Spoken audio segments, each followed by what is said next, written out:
Cheers, 3,000 plus people and the 83% who have yet to subscribe. Welcome to another video. Today, we're going to be delving deep into the Nighthaunt.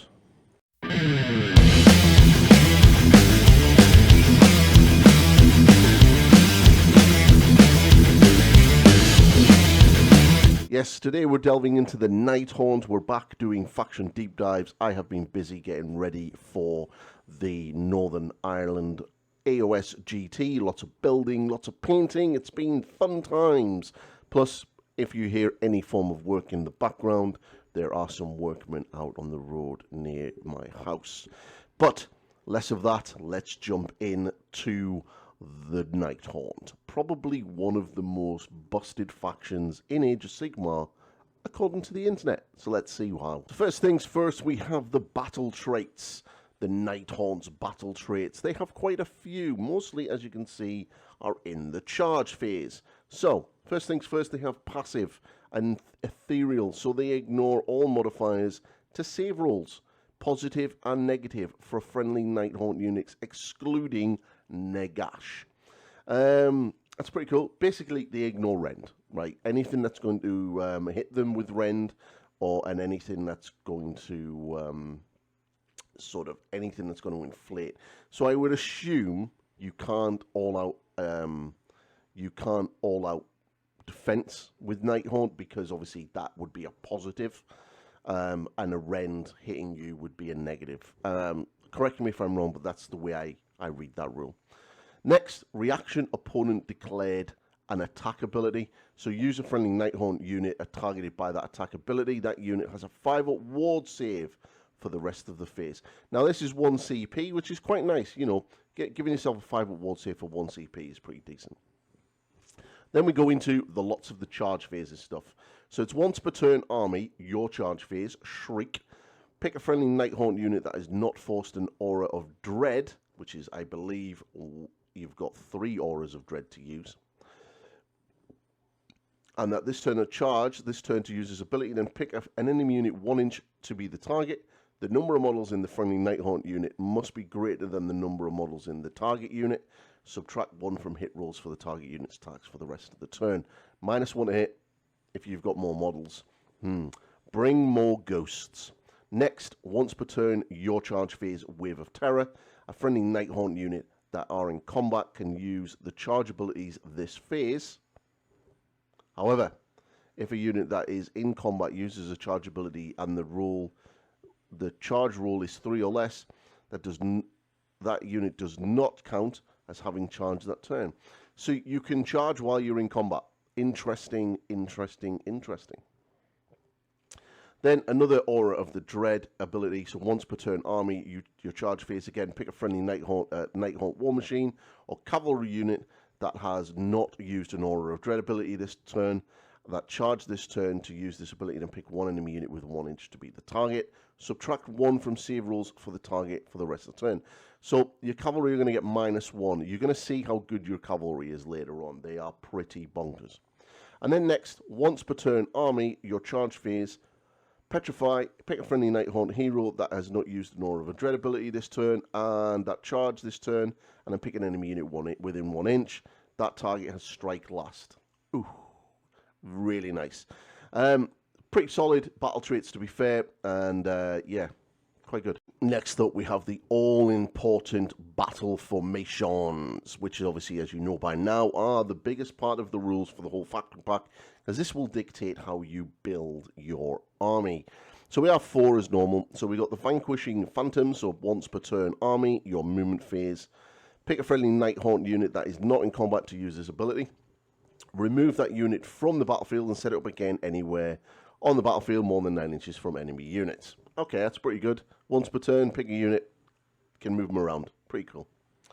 Then you got Hunters of the Accused. So pick up to 3 enemy heroes, each within 12 inches of a different friendly Nighthaunt hero to be the target. Roll a d3 for each target. On a 2+, inflict equal amounts of damage on the target each of that roll.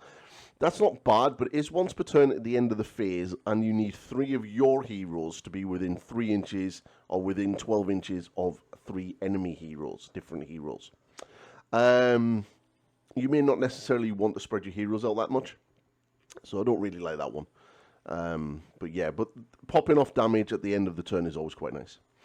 Deathstalkers. Friendly Nighthaunt units can use charge abilities even if they used a run or retreat ability in the same turn. This, in addition, no mortal damage is inflicted. Yeah, this is what you're going to use, right? Your army is designed to charge. So to have the ability to have your Nighthaunt units, your entire army, can charge after a run or retreat, and you don't get mortal wounds from retreating. This is absolutely brilliant. You're going to probably see most, if not all, Nighthaunt armies running Deathstalkers. Run and charge and retreating with no mortal wounds is really, really solid. Possessed of Death. Friendly Nighthaunt infantry units have a 5-up ward while they are within 6 inches of a friendly Black Coach. That's pretty cool, but you're going to take Deathstalkers without a shadow of a doubt. Alright, next up, Hero Traits and Artifacts of Power. So the first one is once per battle, your movement phase. Pick a friendly Nighthaunt unit that started the battle with 3 or more models and that has been destroyed to be the target. You can bring that unit back for 1 CP, half of the unit back. Will hold you within 12 inches of the unit and more than 9 inches from all enemy units. Now that I have the General's Handbook and actually have a read, this is a nice little box in one of the pages, which is really interesting about things like this. That if units that are destroyed and then brought back like this have a once per battle ability, that unit that comes back with half of the models can then use that once per battle ability again, because they are technically the same unit, but they're a new unit of the same unit. You get me? They've kind of, they're not the same unit, but they are the same unit, but everything's kind of reset. It's really cool. It's a very small box. Missed quite a few times. I've seen it on the internet, but yeah, it's a really good one. Passive, Cloaked in Shadow. If this unit hits rolls of an attack, targets this unit is a 1 or 3, the attack's failed and sequence ends. That's really good. Basically means that you can only be wounded on a 4+. It's really quite good. And you're also ethereal as well, which is really stacking your defensives. A nice combat-y character would probably do well with that one. Terrifying Entity. This unit can use an Aura of the Dread ability even if it's already used one this turn, but it cannot use more than once per turn. That's not bad. I quite like the Cloaked of Shadow. Or the teleport. It's always quite nice to have a teleport in your army because it's really kind of key to fire out a unit to grab a deep objective that you're not necessarily able to get to. And it also means that if you've got that and your opponent knows you have a teleport, sometimes they're going to be a little bit more wary and not come completely at you because they don't really want to let the backfield be open where you're, sometimes some of the objectives could be worth 4 points. So yeah. It's always quite nice to have that. And I definitely like Cloaked in Shadow because it just makes your combat heroes even more tanky. So the Artifacts of Power, Relics of the Underworlds. Again, these go to heroes. So once per battle, any combat phase. Effect, if this unit is in combat, add 1 to the attack characteristics of melee weapons used by friendly Nighthaunt units wholly within 12 inches of this unit for the rest of the turn. That's really good. +1 attack is really, really nice. Really, really, really, really nice. Then you've got another one, which is Reaction. Opponent declared a fight ability for a unit in combat with this unit. Okay. You roll a d3 and on a 2+, you inflict equal amounts of damage to the roll to that unit. That's okay. And then end turn, Soulfire Ring.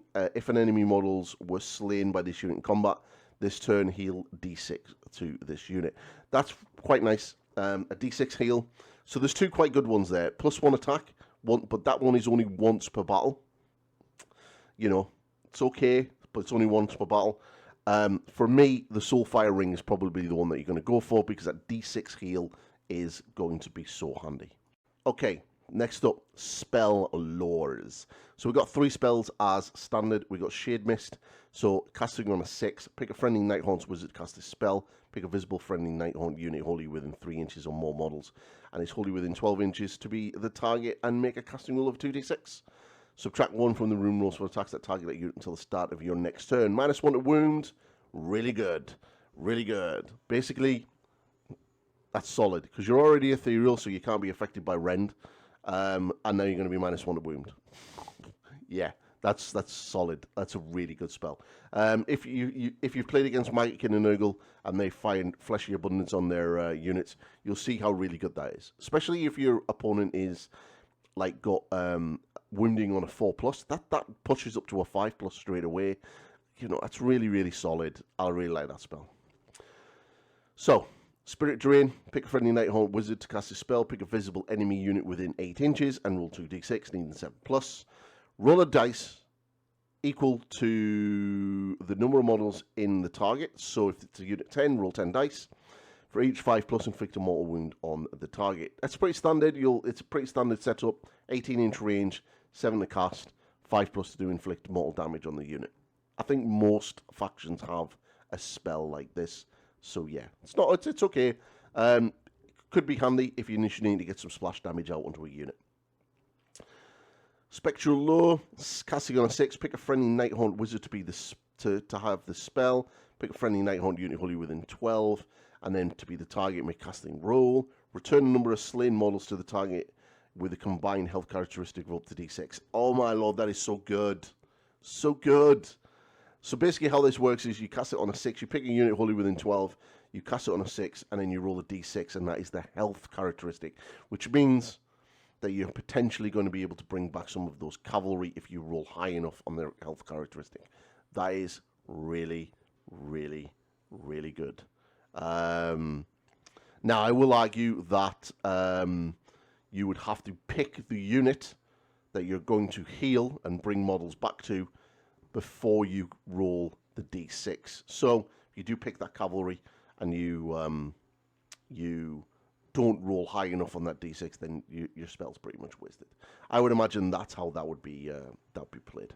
So we got our manifestations. So Nighthaunt have got manifestations. So we've got the summon the Mortis Terminexus, summon the Heesh Reaper, and summon the Vault of Souls.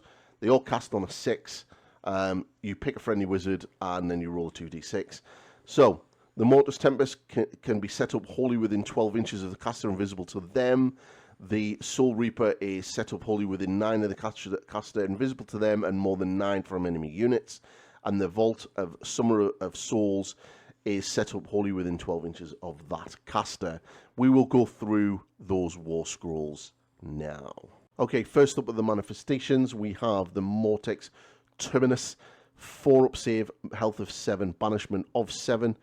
Obviously, it doesn't move. So, pick a friendly Nighthaunt unit within 3 inches of this manifestation to be the target. Roll a dice on a 2+, pick one of the following effects. Add 1 to the run rolls and charge rolls for that target for the rest of the turn, or heal the target for D3. So, for an army that can run and charge, it's pretty good. Yeah, so pretty standard. Yeah, it could be useful. Next, we have the Vault of Souls. So again, save of 4, health of 6, banishment of 8, which is quite good. Passive, each time a model, friendly or enemy, is slain within 12 inches of this manifestation, give this manifestation a soul point to a maximum of 6. And then at the end of the turn, if this manifestation has 6 soul points, pick any number of enemy units within 6 inches of this unit to be the target. Roll a dice for each unit. On a 3+, inflict an amount of mortal damage on that target equal to the roll. Then reset the manifestation point to 0. Wow. So you're going to get a minimum of 3 mortal damage per dice. Minimum. And that's 6 dice you're going to be rolling. Oh no, you roll a dice for each target. Yeah, so it's not bad. Yeah, it's pretty decent. Next up we have the Sighing Reaper. 4+ save, move of 8, health of 7, banishment of 7. Manifestation, end the spells, fly, ward of 6+. So, passive. At the end of, add 2 to the attack characteristics of this manifestation's Almighty Reap if it charged in the same turn, and obviously +2 attacks, meaning that you'll end up going to be, if you charge, you're going to be on 3 attacks rather than 1. 3s and 2s, -2, 4 damage. This is not bad, especially for like really throwing them in there and do some damage. So as manifestations go, it's not too bad. And it looks pretty cool as well. Okay, we have Nagash. Now, I've killed Nagash. I'm quite happy with that. Yo me. But I'm not really going to go into massive depths of him because he's already been covered in the OCR Bone Reapers video. So if you haven't checked that one out, go and check that one out now. Nagash is in there. But safe to say, he's pretty cool. He is a Wizard 9. He has a Ward of 5. He's got a he's pretty beaty, but he's not as beaty as I thought he was. Seeing him on the field, he's pretty scary. But yeah, it's okay. Now, but he's about 890 points. All right.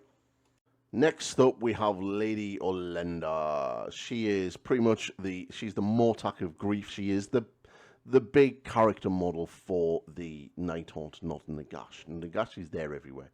Our fair lady comes in at 300 points, which is pretty solid. She obviously is a Wizard 2 infantry. She flies. She has a 4-up ward, which is really good.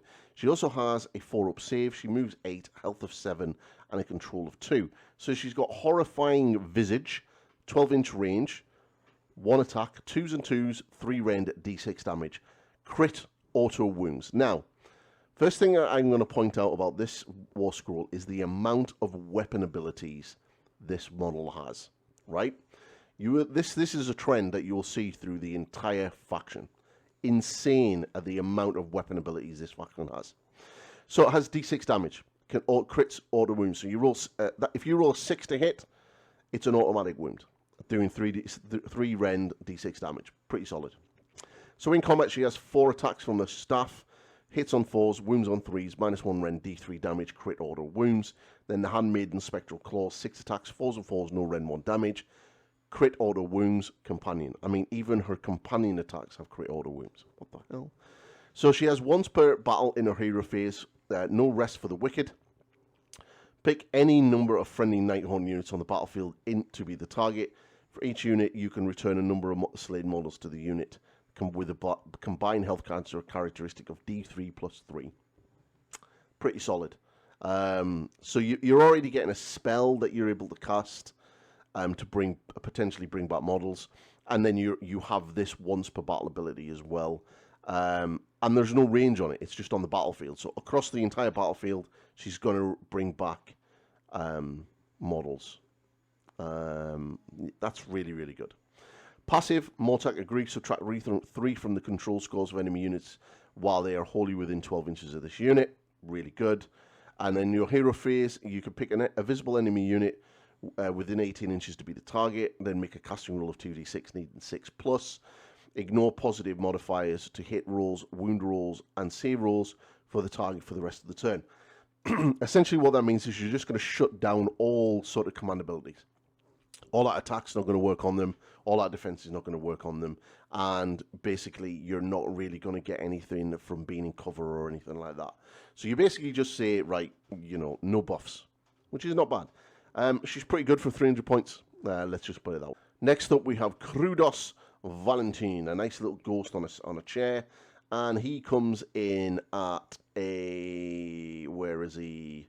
Why can I not find him? He comes in at 200 points. He's infantry, he's a hero, he has a 6-up ward, and he flies. 4-up save, standard, moves 8, health of 7, control of 5.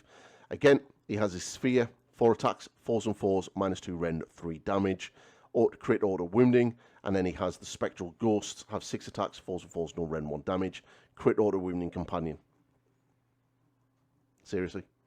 Right, so he has once per turn reaction. Opponents declared a command for a unit within 12 inches of this unit. Roll a dice on a 3+. Unless your command spends 1 additional command point to use this command, the command has no effect. It still counts as having been spent. Basically, on a 3+, he kind of works like the command call for the Cities of Sigmar. You roll a 3+. You kind of force your opponent to spend an additional command point, or they don't use the ability. Unfortunately, it is only within 12 inches. It is not great. It's not a great ability, but in the right circumstances, you could probably stop an all-out attack or stop something like an all-out defense or something like that if he's within 12 inches. And it is within 12 inches, not wholly within 12 inches, which makes it a little bit better. But yeah, is he worth 200 points for that? Don't know. Then we have the dude on the ship. He is such a cool model. This guy is coming in at 160 points for a war machine, and flies 6+. So he has a 4-up save, standard, moves 10 because his bolt's fast, health of 7, control of 2, and then he has his big Deathwood Ore, which is 4 attacks, 4s and 3s, -2 rend, D3 damage, crit auto wound. And then he has ability, once per turn, army, your command phase. If this unit is not in combat, pick a friendly non-hero Nighthaunt unit that is not in combat and is wholly within 12 inches of this unit to be the target. Remove that unit and target from the battlefield, then set it up on the battlefield wholly within 6 inches of each other and more than 7 inches from all enemy units. Basically, you and a big buffed up unit can get off, and then you can basically teleport him and that unit within 7 inches of an enemy unit and 6 inches of each other, and then, yeah, you're really good then. And, you know, it's quite nice. So I could definitely see him being taken for that 160 points. Again, it gives you another teleport in your army. You may not necessarily use it to get into a unit to fight, but you may use him and another unit to drop onto an objective that you may not necessarily be able to get to. It's a nice threat. You know, teleports, fighting against armies with teleports is really hard because you've got to remember that if you open up your backfield, even by a little, and they can get enough room to be outside of 9 and be in your backfield, you're under pressure then. You're fighting then on 2 fronts. And especially if you've run forward and you're not really protecting your backfield objectives, things like this can really just drop in on it, take it. Especially like on Border War, where you've got you score 1 point for your objective holding it, but your opponent's your home objective is worth 4 points to your opponent if he takes it. If you don't guard that well enough, and they can use this teleport to get onto it, you know, it could be a massive clutch turning point in the game, and you could lose it. So yeah, teleports are really, really strong. Next up, we got the Scriptor Mortis, basically the librarian. The Scriptor Mortis is 140 points for a wizard that flies. He isn't a wizard, sorry. He's an infantry, and he has a 6-up ward. So he isn't a wizard, so what does he do for you? Well, he has a 4-up save for a start. He moves 8 with his big-ass buck. He has a health of 6 and a control of 2. He has a quill, which he's going to stab you in the eye with. 3 attacks, 4s and 4s, no rend, because, you know, he's aiming for your eye. And he does D3 damage. He does have crit auto wounding, because every ghost seems to have crit auto wounding. Then he has a once per turn army, your hero phase. He's going to sentence you to eternal torment. He's going to write you in the Book of Grudges. Pick a visible enemy unit within 18 inches of this unit to be the target. Roll a dice on a d3. That target has been sentenced, keyword, for the rest of the battle. Not only is it a turn, it's the battle. He writes your name in the naughty list. He's like, no Christmas presents for you, bad boy. And then at the end of the turn, once per turn, roll a dice for each sentenced enemy unit on the battlefield on a 4+, inflict an amount of mortal damage equal to the current battle round on that sentenced unit. That is good. The reason why, because if he can get you done, if he can do that to you on turn 1, you are going to take 5 turns of 4+ mortal damage at the end of every turn. Which means you are going to, at turn 1, take 1, then turn 2, take 2. By turn 5, you're taking 5 mortal damage. And if you add all of that up, that's 4, 9, 12, 14, 15 mortal damage across the entire game onto one unit, onto all sentence units, which is really nuts. Now, it is within 18-inch range, so, you know, you're going to have to get him there, but you do have a teleport in this army as well, so you can quite easily teleport him in your hero phase, or in your phase, or, you know, go second and let your opponent come at you. So there's a good chance that you're probably going to be able to get one off on turn 1. Yeah, like for 140 points, I would bring this guy. Now, he's not really good in combat, but that ability alone is definitely worth it, because by turn 5, units are really going to start struggling if you start rolling those 4+. Next up, we have our Tomb Banshees, and she is 150 points. She is the little Irish Banshee Queen, sings a lot of songs, hurts a lot of ears. She has a 6-up ward save, and she's a hero, and she's infantry. She has a 4-up save. She moves 8. She has a health of 5 and a control of 2. Now, this is something that may shock you. I don't want to shock you, but I'm going to shock you. Her piercing scream is a range of 12. Has only a D3 attacks. Hits on a 4, wounds on a 3s, 2 ren, D3 damage. Shoots in combat, but it's not crit mortals. It's not crit wounds. What the hell? What's going on? Did they forget to put a keyword in an ability? What? So, you know, there we go. We found something that doesn't have crit auto wounding. But our Chill Dagger does. She has 3 attacks, 4s and 3s, -2 D3 damage, crit wounding. You know, she has a little knife that she shanks you. Right? So we got once per turn army in the shooting phase, Ghostly Howl. Pick an enemy unit that has any damage allocated to it this turn by attacks made by this unit's piercing scream. So basically, get within 12 inches before you charge, scream on somebody, and then charge in. And then you roll a dice on a 2+. That target cannot use command abilities until the start of your next turn. Bring her in. You know, she's relatively cheap, so you're going to bring her in to support a unit that's going to do some Rochambeau, and you really want to shut down those command points. So she could be quite handy. She isn't really combat-y, output-y. She's all right. She's not great. She's not brilliant, but a little bit good. But she does have a passive ability. While there are friendly Morian Banshee units wholly within 12 inches of this unit, ignore positive modifiers to the control score of enemy units within 12. Well, her and her little Banshee queens can probably shut down command points and turn off control scores, which is, it's okay. Next up, the Knight of Shrouds, the hero you get in your Vanguard, Spearhead box, whatever they're called now. And the Knight of Shrouds comes in at 140 points. There's a lot of heroes in this army. So he's infantry, he has a 6-up ward, he has a big-ass sword, 4-up save, moves 8, health of 5, control of 2, 5 attacks with his big-ass sword, hitting on 4s, wound on 3s, -1 ren 2 damage, crit auto wounding, standard.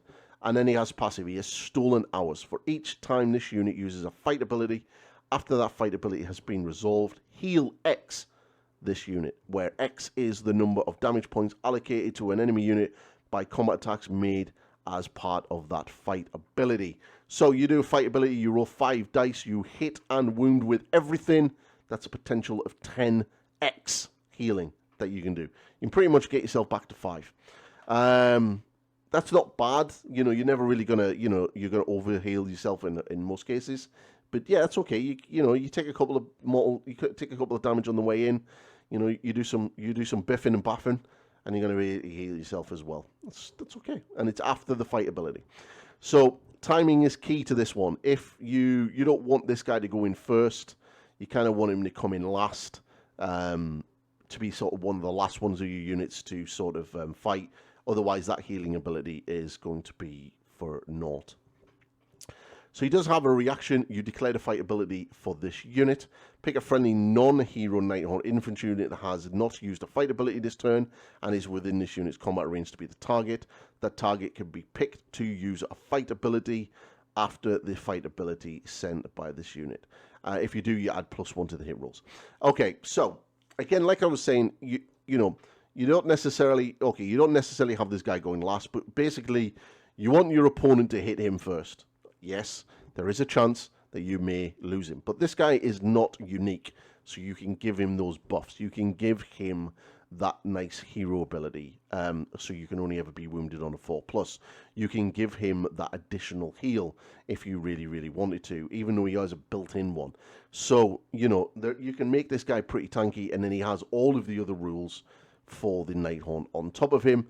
So you can have a little combat monster running around that's relatively cheap, buffing your Nighthaunt infantry units and getting them to fight immediately after with +1 to hit. So not bad. And he comes in your starter box. So you're probably going to have one in your collection. So you're probably going to put one in your army. Next up, we have the Knight of Shrouds. He's basically a Knight of Shrouds, just like we talked about earlier. But this guy is on a horse. All right. So this Knight of Shrouds is on a steed, and you're basically paying an extra 40 points, 180 points for basically a cavalry version of your Knight of Shrouds. So if your army is going to be more cavalry focused, you now have a cavalry hero to do that. And if you're going to have more of an infantry focused unit, you have that. So he basically is exactly the same as the other one. He has 2 more health because he's on a horse. His sword is the same, and his horsey is basically a horse profile with crit auto wounding. And you still have the same stolen hours, and you do have the same declare fight ability. But this time, this fight ability targets cavalry and war machines. Gotta love those black coaches. And this one gives +1 to hit as well. So for an extra 40 points for your black coaches and your cavalry units that you're going to have, yeah, this would be pretty much worth having.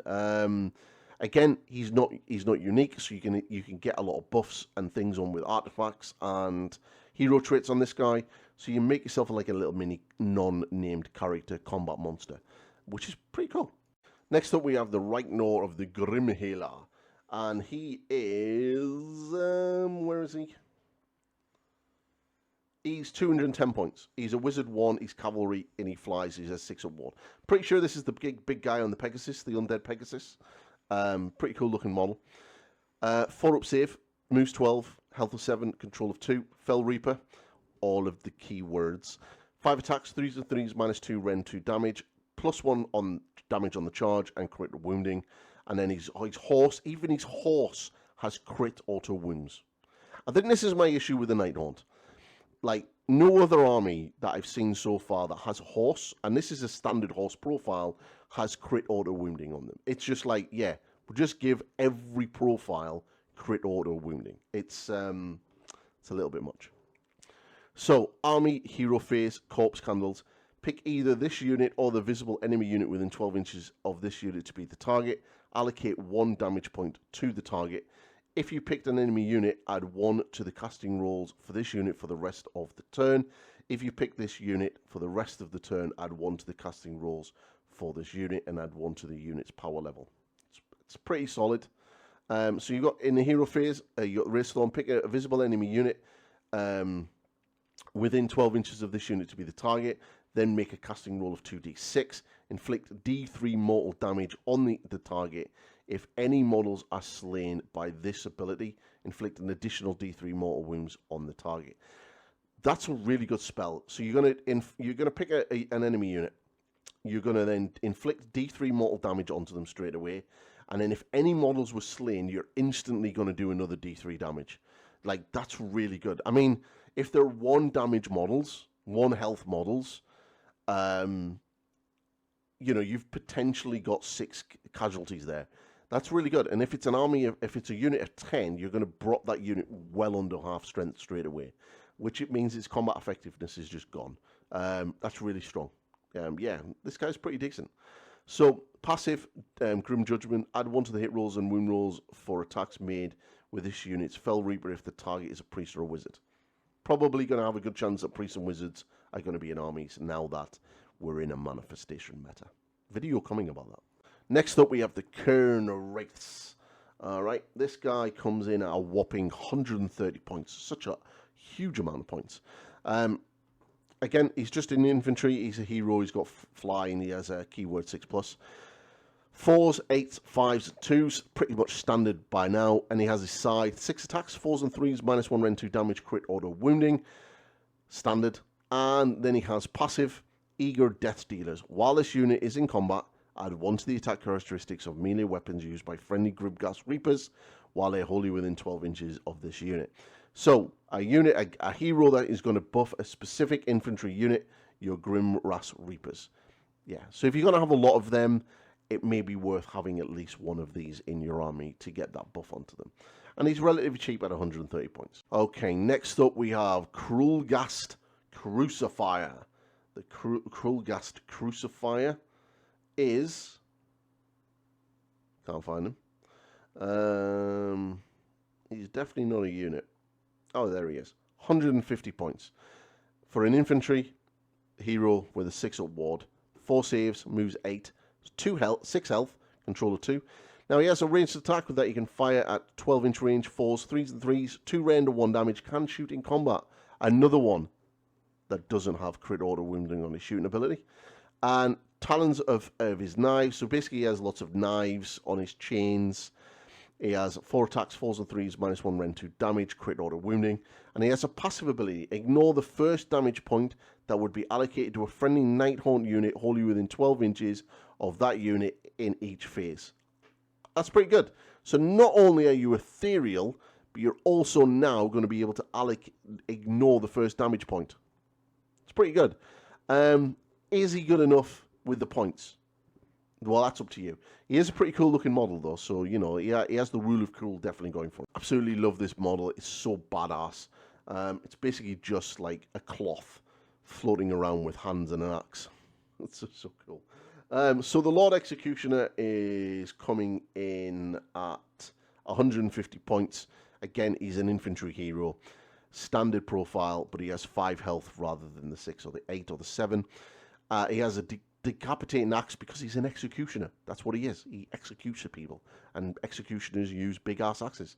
He has attack 5, 3s and 3s, -2 rend 2 damage, anti-hero +1 rend, and crit auto wounding. Then he has a once per turn, any combat phase, pick an enemy unit in combat with this unit to be the target, roll a dice on a 2+, subtract 1 from the attack characteristics of the target's melee weapons for the rest of the turn, and in addition, if the target is a hero, subtract 5 from the target's control score for the rest of the turn. Basically, you just shut off that control score for that hero while trying to rend the crap out of him with rend 3 damage 2. Yeah, I like him. I mean, he's 150 points. I'd bring him just because he looks awesome. I've always liked this model because it looks just really, really cool. Next up, we have the Guardian of Souls. He is a hero, and the Guardian of Souls is 140 points. He is a Wizard 1, Infantry, and 6 on Ward. 4 save, standard.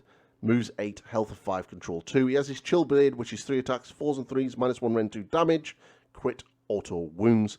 And then he has a passive ability. While this unit is in combat, add 1 to the wound rolls for combat attacks made by friendly Nighthaunt units wholly within 12 inches of this unit. You're going to take this guy.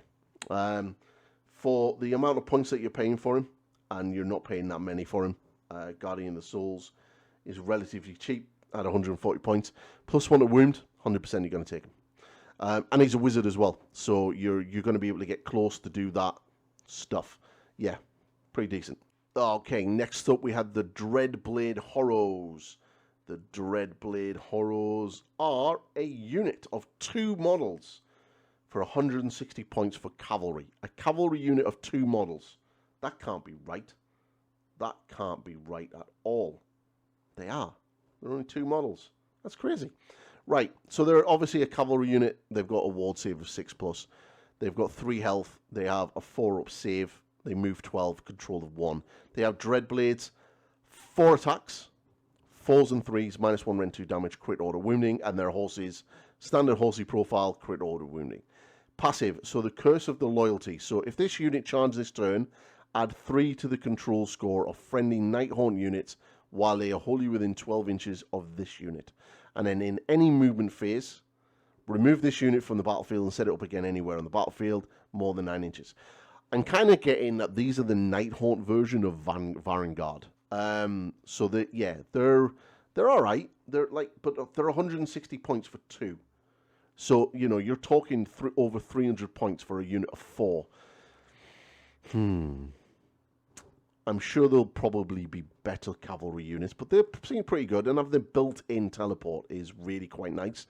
Again, even if you have just 2 of them sitting in the backfield, knowing that they're there and they can just pop that teleport out and then jump onto an objective in the backfield, always kind of handy. So we're seeing a lot of teleportations in this army. Well, the ability to get them at least. Next up, we have the Pyrogeists, Flamey Ghosts. And the Pyrogeists come in at 8 models for 130 points. They are, obviously, they've got a champion 1 in 8. They've got a ward save of 6+. They've got a armor save of 4, move of 8, 1 health, 1 control. They've got about a balefire, so obviously they fire at people. Range 10. 2 attacks, 4s and 4s, -1 rend, 1 damage. Can shoot in combat, and they can crit auto wound. And then they've got flamey weapons. So 2 attacks, 4s and 4s, no rend, 1 damage, crit auto wounding. And then they've got the end of the turn, Lighter Prior. So if this unit is contesting objective, pick a visible enemy unit within 6 inches to be the target, and then roll a d3. And on a 2+, inflict an amount of mortal damage on the target equal to the roll, and add a number equal to the roll to this unit's control score for the rest of the turn. So you control score 1, potentially you can get control score 4. Yeah, okay, they're pretty good, and they look pretty cool. I like the white and the green and everything that the studio have done on that paint job, but yeah. They're alright. They're pretty cheap as well. Okay, Spirit of Torment, 4+ save, move 8, health of 5, control of 2. Spirit of Torment is a hero, and he has 130 points. He's an old school hero, been around for a while. 6-up ward, 4s, 8s, 5s, and 2s standard health and profile right now. And he has his chains, which is 5 attacks, 4s and 3s, -1 rend 2 damage, crit order wounding, standard, and then he has a passive ability. So each time a friendly Nighthaunt unit wholly within 12 inches of this unit uses a rally command, you can make 3 additional rally rolls on a d6. Yeah, that's pretty good. Like, normally you would roll 6 dice, now you're going to be rolling 9. Yeah, he's basically a rally machine. You can get that unit rich. Remember, if your unit's getting its ass whooped and you've took the battle formation that you're allowed to retreat and not take mortal damage, that unit can retreat out of combat and run away, and then you can get this guy wholly within 12 in the next hero phase, and then do a rally on them for 1 CP, and then start bringing back potentially quite a lot of models.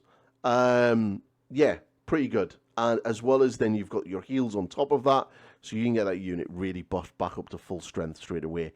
But the fact that you can retreat, or you have the ability to allow your army to retreat and not take mortal damage, is really key. And this guy is really going to work into that. All right, Grim Grasp Reapers. I've heard that these are pretty good, and they are coming in at 140 points for 10 solid. They're basically an infantry with a 6-up built-in ward. They've got a 4-up save. They move 8. They've got a health 1 and control 1. They've got Scion Reapers, 2 attacks each. So a unit of 10 is going to have 20 attacks. They're going to hit on 4s. They're going to wound on 3s.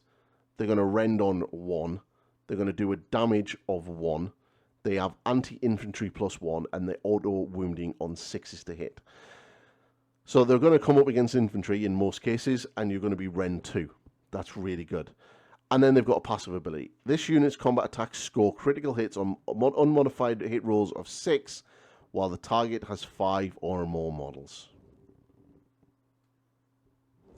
Ladies and gentlemen, we have the new Lumineth Realm Lords. Yeah, these are pretty good, and they're relatively cheap. So, you know, you're going to have a unit of 20 of these quite easily at 140 points per 10. You know, 280 points for a unit of 20 of these.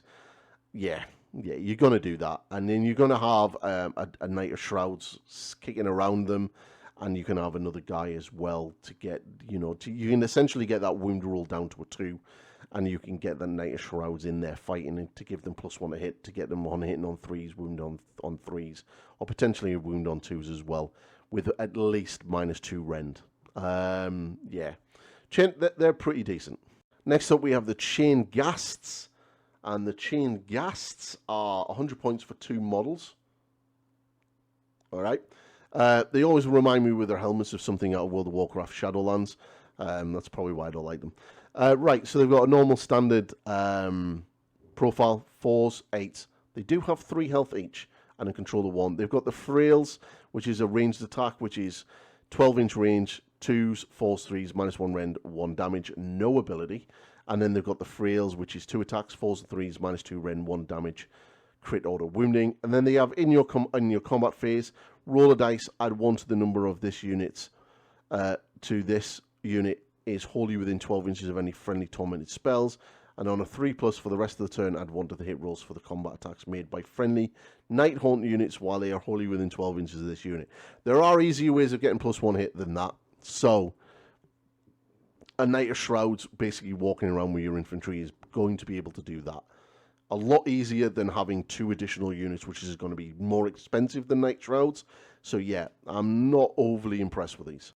Next up, we have the Chain Rasps.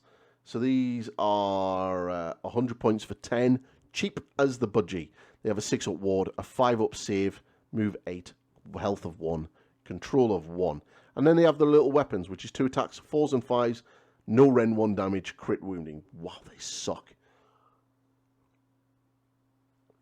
But you can add 1 to the wound rolls for this unit. Combat attacks if it charged this turn. So you're going to be hitting on 4s, wound on 4s if they charged. That's alright, but let's be fair, they're not great. Would you use them as a screen? Maybe. Okay, next up we have one of the most beautiful models in the entire range for Nighthaunt, and that is the Black Coach.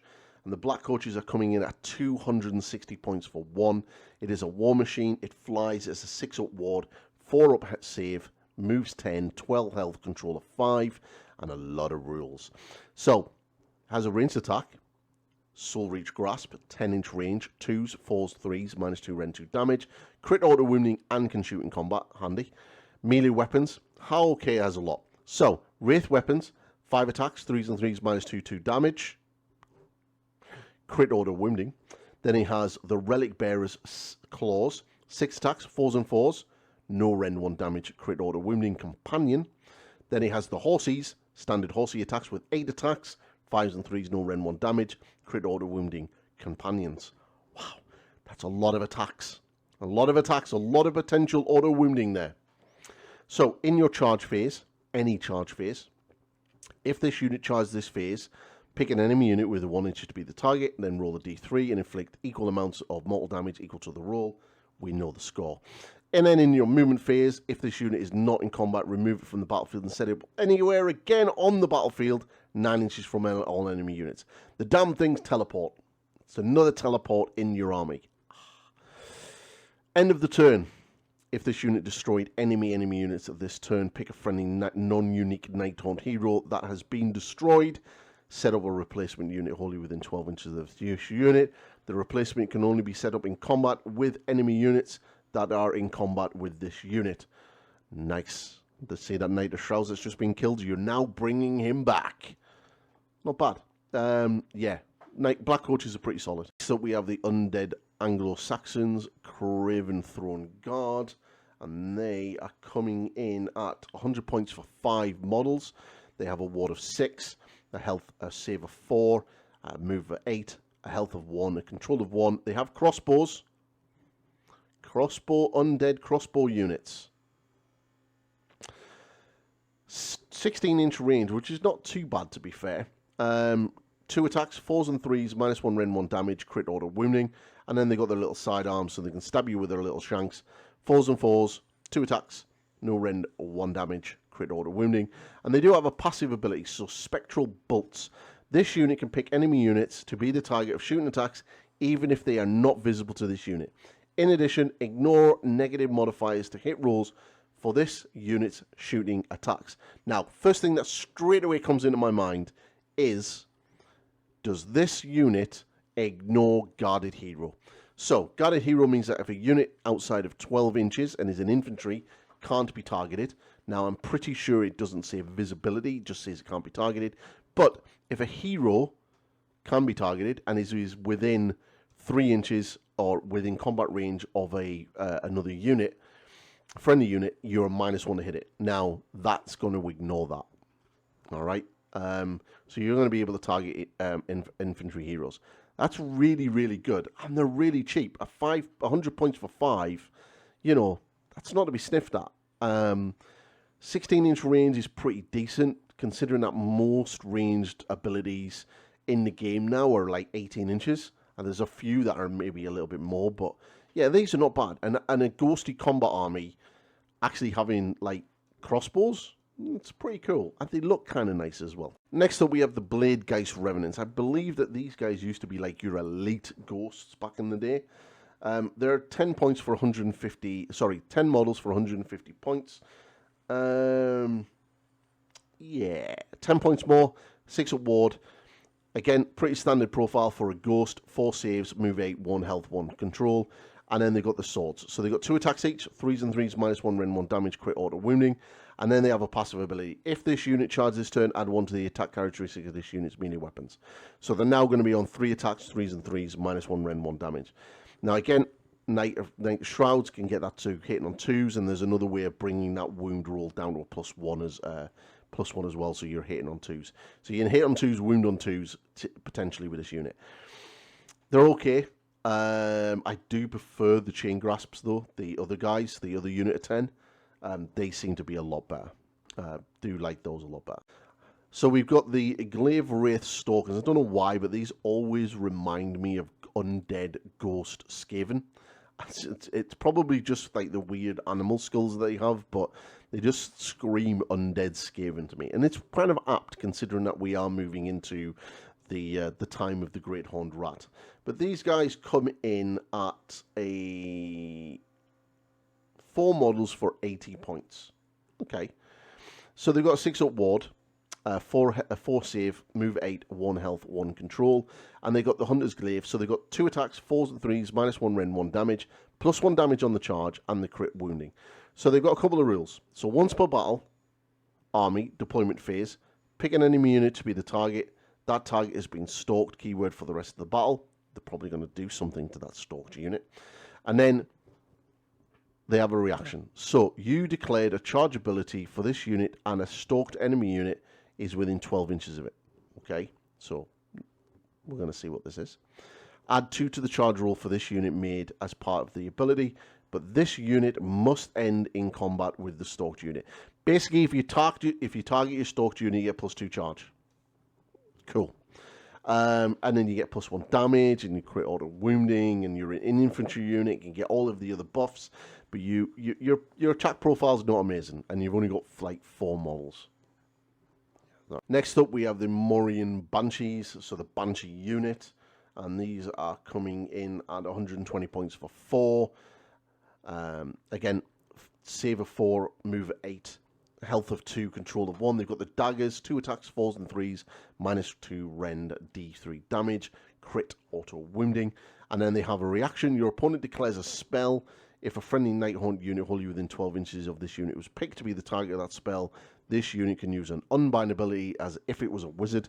Add 1 to the unbinding rolls of that ability. If the spell is unbound, inflict D3 mortal damage on the caster.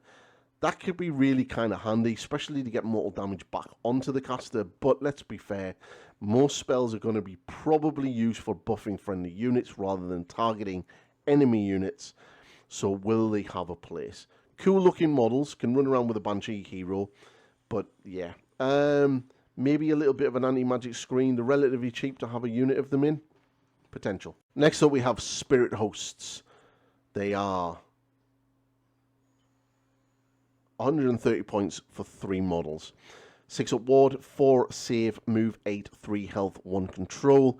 Got daggers, 6 attacks, 4s and 4s, no rend, 1 damage, crit auto wounding. Friendly Nighthaunt infantry heroes have a 4-up ward save while they hold you within this unit's combat range. Yeah, alright, okay. I'd pay 130 points to basically have this unit float around my unit just to give that 4-up ward. Yeah, that's totally worth it. Totally worth it. And it means that they're probably going to get targeted to try and get rid of them to get that 4-up ward save.